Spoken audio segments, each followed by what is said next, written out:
All right, folks, just a couple of things. If you want to modify, this is specifically for the m44 or type 53 mosin I got, or type 53 Chinese variant.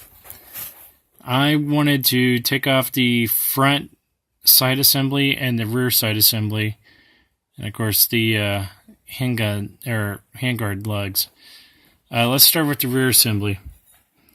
What it had to do is make a relief cut and cold chisel it out, and that seemed to do the job. Of course, you got to punch out a pin there.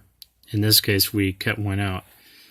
And then on the front side assembly, yeah, made a relief cut, but didn't provide too much relief. Now, this is the easy part right here. That's the front sight. Just punch that off.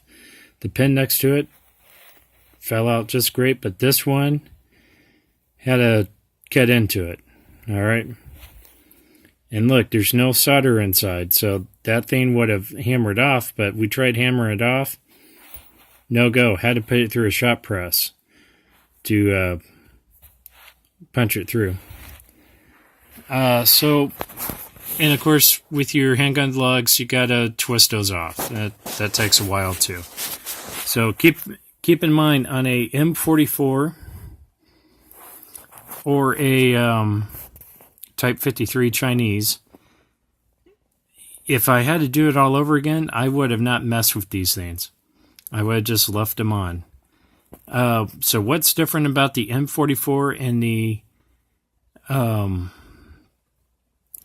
M91 is that the rear sight, first off, most of you are probably going to shorten your barrels on a M91.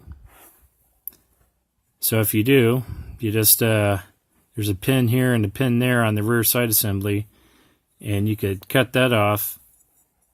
And if you heat it up real good, it will reveal a 11 millimeter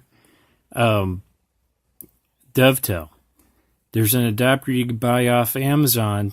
I believe it's $8.95. That is converts 11 millimeter, tiny dovetail to the larger Weaver style dovetail. Okay? And that's on M91. That's not on a M44 or a type 53.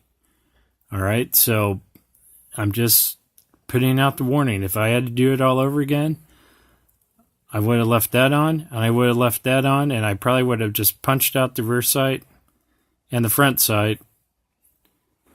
Even if I was going to go with a drill and tap rail.